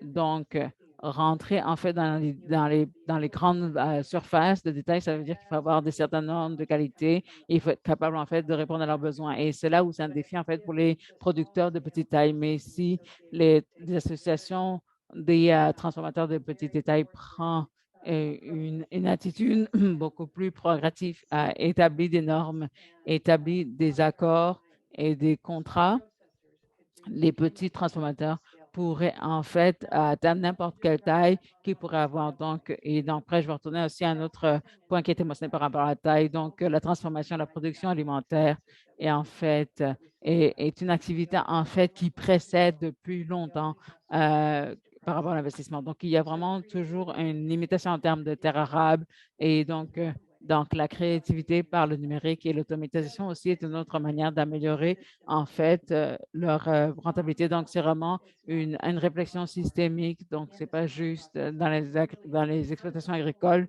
ou la petite échelle. Il faut vraiment réfléchir à comment fonctionne notre système alimentaire, d'où vient notre nourriture. Et les consommateurs vont être le moteur de changement dans cela. Donc, c'est une pensée consistante et systémique que nous devons mettre en place pour pouvoir aider les petits transformateurs. Beaucoup de communautés et il y a beaucoup de leviers financiers intéressants que nous pouvons mettre en place au niveau fédéral et provincial pour les soutenir dans cela. Parfait. Donc, Candice, donc, est-ce que vous pourriez commenter par rapport à cela parce qu'Alison a parlé de la pensée systémique et aussi du travail en fait que votre association SSFPA peut faire et je sais que vous faites du travail à ce sujet, mais est-ce que vous pourriez partager en fait une partie de votre travail avec nous et partager nos pensées? Donc, une couple de points, donc la discussion. Donc, en fait, m'a amené en fait à réfléchir à plusieurs choses. Et donc, récemment, nous avons créé, pour parler de la numérisation en tant qu'organisation, nous avons décidé, parce que nous sommes une association commerciale avec des membres en fait de différentes tailles et de différentes échelles, je devrais ajouter ça.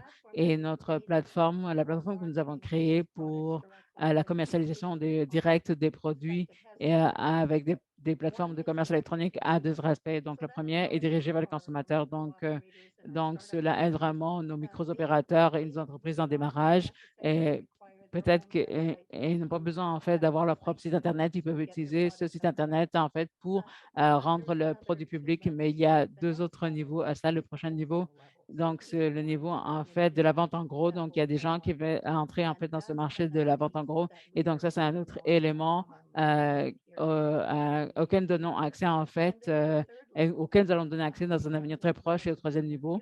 Donc, c'est quelque chose qui va se faire aussi très sous peu, c'est que nous allons, en fait, permettre aux gens d'avoir accès à l'achat institutionnel. Donc, nous sommes en train d'augmenter en fait des niveaux croissants en fait de commercialisation pour nos membres et nous devons penser à de nouvelles avenues et aussi cela s'accompagne avec un élément pédagogique pour vous assurer en fait qu'ils sont bien armés et qu'ils puissent vraiment entrer dans ce marché avec cette information nécessaire. Donc, je pense que là où les régulations deviennent un défi, c'est souvent dans la capacité en fait de l'infrastructure qui existe de répondre en fait aux directives internationales qui sont requises pour que les entreprises puissent participer en fait à une opération en fait de vente au détail en fait à large échelle, que ce soit au Canada ou dans d'autres pays. Donc, il y a ce niveau et ce niveau-là en termes de capacité infrastructurelle et aussi d'ensemble, en fait, d'habilité et aussi d'investissement. Et donc, c'est ça, nous avons besoin de travailler, en fait, pour permettre cette commercialisation. Et donc, c'est sur les domaines sur lesquels, à mon avis, avec Alison qui est là, c'est sur quoi nous devons nous concentrer. Nous devons vraiment promouvoir cela et nous assurer, en fait, que l'investissement ait lieu. Et aussi, ce que je veux rajouter, et donc en référence par rapport au commentaire d'Irena's, donc par rapport aux différentes tailles d'opérations, le fait que des personnes ne veulent pas vraiment nécessairement avoir une plus grande entreprise, je pense qu'ils sont des valeurs ou des choses en place qui leur permettent en fait de passer à l'échelle. Donc, je pense à un de nos membres en fait qui a un produit où elle a plusieurs contrats en fait de croissance en fait dans cette vallée autour et donc elle a un produit en fait séché qu'elle vend partout au Canada et qui travaille à partir de sa femme et elle a mis en place l'infrastructure et en fait vu une expansion en fait de son infrastructure en fait pour accompagner leur croissance, la croissance de leurs opérations. Mais ils ne devront pas avoir une plus grande croissance. En fait, ce qu'elle veut, c'est qu'ils vont en fait créer des franchises ou en fait vendre le concept à d'autres personnes afin qu'ils puissent faire la même chose aussi. Donc, ils ont deux familles, d'autres personnes et toutes ces fermes sont tous en train de bénéficier en fait de leur activité. Et donc, c'est classifié en fait comme une opération de petite taille. Et donc, pour retourner en fait à un des précédents en fait qui s'est passé en fait dans les années passées, donc leur opération était très intégrée et c'était vraiment une opération agricole et la production en fait de vinaigre et aussi une production vinicole. Et donc, il y avait en fait un bed and breakfast avec du pain frais et des activités en fait à l'extérieur. Donc, ils employaient en fait des gens locaux. Et donc, quand on parlait en fait d'ateliers en fait de développement en fait local. Et donc, Alison a raison et il faut que ce soit rentable parce que cela ne rend service à personne. Si nous, en tant qu'organisation, n'encourageons pas en fait nos entreprises à être rentables et à offrir nos services au mieux de notre capacité et nos occasions en fait pédagogiques pour que cela soit possible. Donc, et je me promène dans la province et en fait dans le pays, dans ces ateliers en fait de développement d'affaires et c'est très important. Il nous faut éduquer les gens. Et donc, je pense que pour l'instant, je suis comme si je suis en train de prêcher, mais j'apprécie vraiment de participer à cette conversation. Et donc, quelque chose que vous avez mentionné encore une fois en tant qu'équipe par rapport à l'impact, et je pense que l'impact que les entrepreneurs veulent avoir, mais aussi donc, quand on parle aussi des commentaires d'Alison auparavant, l'impact en fait que les investisseurs veulent avoir aussi, et donc Laura a mentionné en fait certains des défis par rapport au fait à la mesure de l'impact selon le contexte. Donc, je veux savoir si on pourrait faire un tour de table. Et donc, Candice, peut-être commencer avec vous. Peut-être, donc, en fait, j'ai oublié quelque chose que je voulais dire auparavant. Et donc, le président que nous avons eu il y a quelques années de cela, nous regardons toujours pour voir quand nous mettons en fait des ateliers en fait de formation. Donc, nous demandons en fait quand est-ce que nous allons annuler en fait. Et donc, nous regardons le multiplicateur en fait de dépenses pour voir combien ces personnes en fait contribuent dans la compagnie. Donc, par exemple, si 3 entreprises participent, donc cela vaut nos efforts.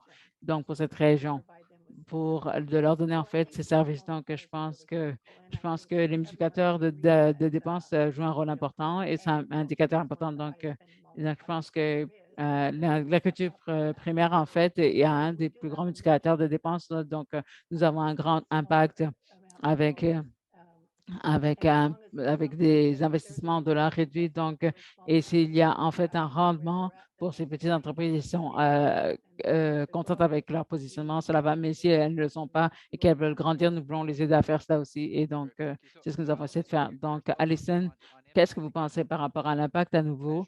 Et donc, le fait de mesurer l'impact et donc d'utiliser en fait ces données et les chiffres nécessaires en fait pour répondre aux attentes des investisseurs. D'après vous, comment cela peut se passer? Donc, je pense que la mesure est peut-être la chose la plus importante que nous pouvons faire en termes d'investissement. Donc, quand je réfléchis, donc, juste parce que nous avons à maintenir une exploitation agricole, je pense que ce n'est pas un bon indicateur. Donc, ce qui est un bon indicateur, c'est que l'exploitation agricole est en train de produire, de manière durable. Il y a plusieurs, en fait, paramètres qui peuvent être utilisés, en fait, pour mesurer cela. Donc, est-ce que c'est un groupe diversifié? Est-ce que, donc, je veux regarder, en fait, tous les facteurs ESG, en fait, qui sont en œuvre, mais aussi, je veux voir aussi un rendement sur l'investissement financier. Donc, il doit y avoir un paramètre, en fait, sur le rendement. Et donc, en fait, ces éléments devraient se séparer les uns des autres. Donc, la durabilité vient de la capacité, en fait, d'être économiquement viable. Donc, je pense qu'il faut vraiment nous concentrer là-dessus, sur la mesure de ce que nous sommes en train de faire. Et donc, je suis sûre que si on ouvre en fait la section en fait d'affaires en fait d'un magazine ou en fait l'onglet en fait la section d'affaires d'un site internet, vous allez voir entendre parler de l'ESG. Et donc, ça se trouve partout. D'après vous, est-ce que cela va changer? Donc, oui, je pense que dans les fonds 51 Food et AgTech, nous avons des indicateurs ESG sur lesquels que nous allons mesurer et nous allons le faire en fait dans le cadre de notre portefeuille d'entreprise. Donc, quel est l'impact en fait que ces entreprises sont en train de faire donc en termes de croissance, en termes de production, quel est le changement qu'ils ont sur la société aussi? Est-ce qu'elles peuvent être financièrement stables? Est-ce qu'elles sont viables économiquement et quelle est leur échelle? Donc, pour moi, en fait, l'échelle est assez importante. Et donc, il y a juste un certain pourcentage, en fait, d'échelle qu'on peut avoir avec cette entreprise. Donc, mais quel est leur multiplicateur économique? Donc, quel est ce facteur? Quel est ce chiffre? Et c'est ce qui m'intéresse beaucoup. Et je pense qu'en général, si l'ESG devient juste un coût ou une dépense d'affaires. Donc, c'est ce que ça va devenir l'avenir. Donc, je pense que nous avons des défis pour vraiment changer, en fait, en termes de favoriser en fait la durabilité environnementale et aussi de développer notre capacité à produire de l'avenir, la nourriture pour l'avenir. Donc, il y a vraiment du travail de fond que nous devons faire. Donc, ce n'est pas juste une bonne idée, c'est un travail qui doit être effectué. Donc, Laura, vous travaillez à récolte se penche en fait sur comment faire ça et savoir à quoi ça ressemble. Vous avez partagé en fait ce graphique. Donc, c'est presque un modèle en fait ESG en fait sur stéroïdes avec des détails. Donc, d'après vous, en fait, comment cela va se passer en fait? Le fait que les gens se concentrent en fait sur l'ESG, comment l'intégrer et donc, comment cela s'accorde au travail que vous faites? Donc, je pense que c'est une excellente question. Donc, je pense que la manière dont nous faisons le travail, c'est que nous essayons de construire en fait un cadre d'indicateurs, en fait, de mesures, en fait, pour les compagnies avec lesquelles nous travaillons et aussi d'inclure en fait d'autres parties prenantes en partageant en fait ces indicateurs d'impact en disant est-ce que ça a du sens pour vous? Est-ce que ça reflète ce qui se passe sur le terrain? Et donc, quand nous regardons quand on regarde en fait les objectifs de développement durable, les ODD, souvent ce qu'ils disent, c'est qu'il manque des données en fait pour mesurer en fait même l'atteinte de certains de ces objectifs. Donc, nous revenons à cela. Et donc, il y a une volonté de le faire quelque chose. Il y a des objectifs généraux qui ont été définis à ce sujet, mais comment nous mesurons cela, comment nous rendons cela. Nous devons vraiment effectuer beaucoup de travail à ce sujet. Et donc, je pense que, donc, jusqu'à Alison l'a mentionné, donc, il y a du travail par rapport. Donc, c'est important de créer en fait un cadre d'études en fait qui va refléter cela. Donc, notre rôle, c'est d'essayer de comprendre en tant qu'investisseur ou en fait une institution philanthropique, donc qui regarde ces résultats, donc comment cela traduit en fait dans le terme d'aider en fait les organisations, les entrepreneurs pour que en fait ils puissent construire un cadre qui va permettre de s'améliorer par rapport à ces indicateurs et donc afin que les autres partenaires aussi puissent capturer l'information de meilleure qualité. Et maintenant, après un certain temps, nous pourrons d'avoir mesuré, nous pourrons dire ce genre de projet concrètement contribue à faire cela. Et donc, grâce à ces mesures, donc, je vais parler rapidement en fait, je suis complètement d'accord que nous avons besoin d'investissement et pas juste d'investissement philanthropique parce que l'argent ne tombe pas du ciel. Donc, il y a beaucoup de gens qui ont de bonnes intentions, qui veulent créer des projets. Donc, mais dans cette question, donc, par rapport, parce que nous sommes encore en phase d'expérimentation, donc il y a plusieurs personnes en fait sont en train de travailler pour nous aider en fait à nous rendre en fait aux requêtes de données, en fait, analyse de données. Donc, après, la question, c'est de savoir comment en fait des gens qui ont plusieurs capitaux travaillent ensemble pour faire cela. Donc,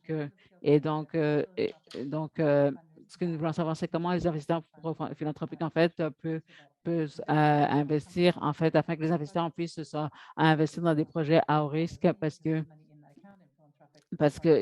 qu'ils savent qu'il y a déjà de l'argent dans ce compte et les organismes philanthropiques en toute capacité ne sont pas des experts là-dessus. Donc, nous sommes juste en train de travailler là-dessus, nous sommes en train de comprendre, mais voici les solutions que nous sommes en train d'identifier.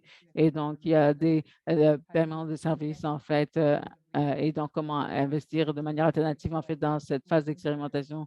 Et et je pense que nous avons vraiment hâte de travailler plus avec des gens comme Alison et le SSFPA pour mieux comprendre entre l'ensemble des valeurs et les mesures des valeurs, aussi l'effet multiplicateur économique. Donc, au niveau des communautés, donc, en fait, est-ce qu'un dollar qui est dépensé en fait, au niveau économique, en fait, circule plus au niveau local et donc, il n'y a pas une fuite, en fait, que ça va se trouver ailleurs dans le monde. Donc, qu'est-ce que ça veut dire? Nous sommes en train de savoir comment nous pouvons évaluer, en fait, la valeur de ce projet. Donc, je n'ai pas encore les réponses, nous sommes en train de travailler là-dessus. Donc, je suis prête à apprendre, en fait, d'autres personnes qui auraient fait ce travail au préalable pour savoir comment aider, en fait, ces opérations sur le terrain afin qu'elles puissent, en fait, tirer connaissance de cette connaissance et afin d'améliorer ce que nous sommes en train d'apprendre. Donc, je veux juste prendre le temps qui nous reste aujourd'hui pour parler, en fait, de l'environnement, en fait, de politique publique et ce que le gouvernement peut faire et le rôle qu'ils peuvent jouer, en fait. Et Irina, je vais vous demander de réagir en premier à cette question. En juin, donc, le secteur OST-BOSAC a annoncé en fait leur plan en fait pour créer en fait une chaîne d'approvisionnement alimentaire qui soit équitable et plus résiliente.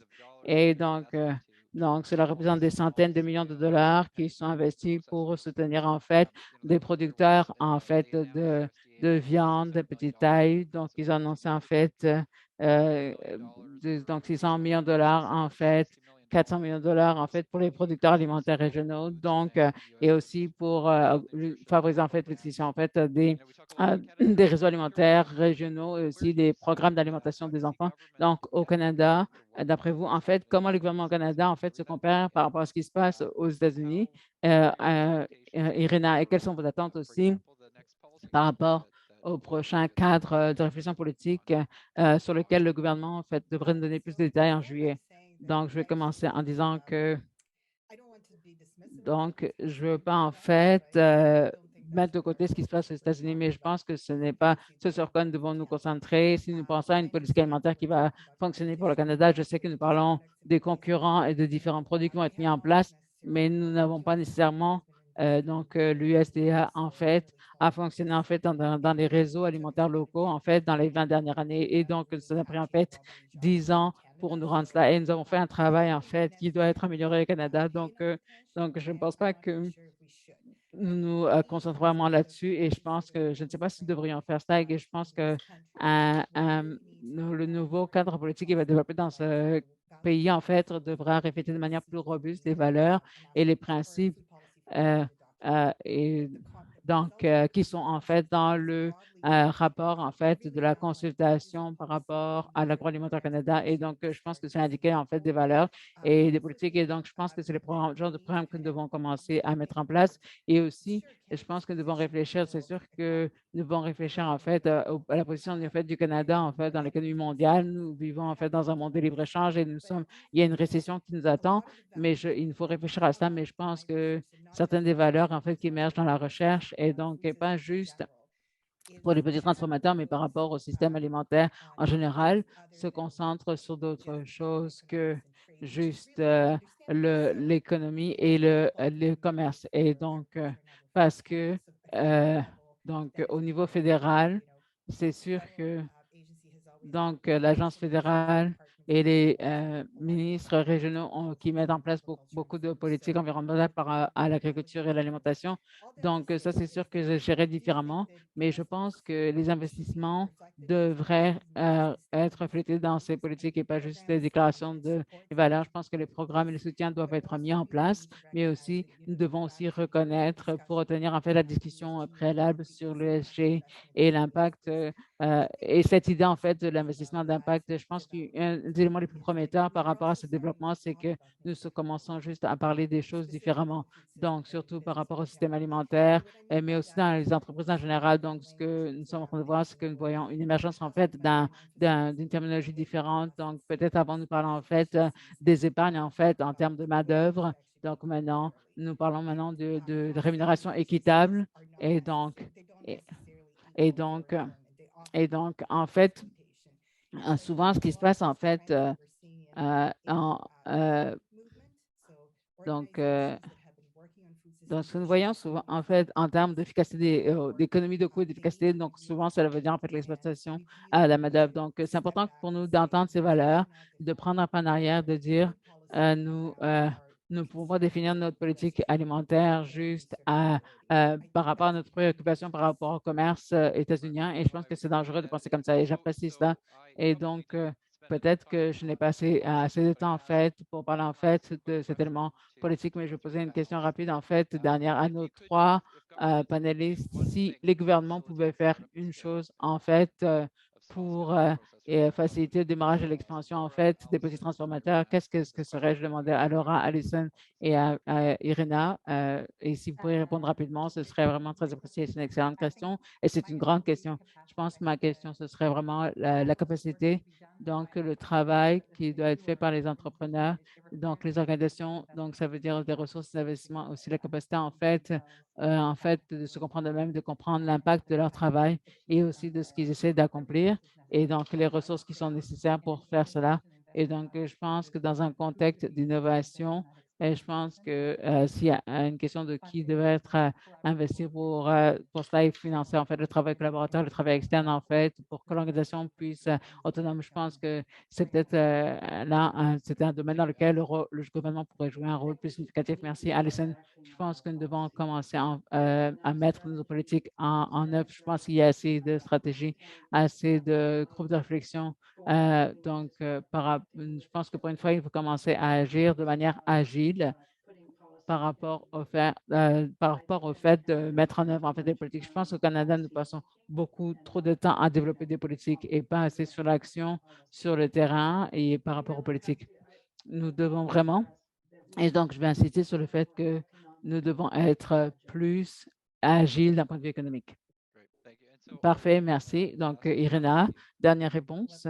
Donc, comme Laura et Alison l'ont dit, donc je pense vraiment que le modèle, en fait, qui a été développé, en fait, en Nouvelle-Écosse, c'est vraiment quelque chose qui doit être examiné au point de vue fédéral pour vraiment l'économie, non seulement au niveau fédéral, mais aussi au niveau local. Nous pouvons utiliser, en fait, des encouragements, en fait, fiscaux pour que les gens investissent, en fait, dans l'initiative, en fait, à plus grand risque dans la communauté. Je pense que cela pourrait changer, en fait, la donne ici et c'est un rôle que pour jouer le gouvernement du Canada.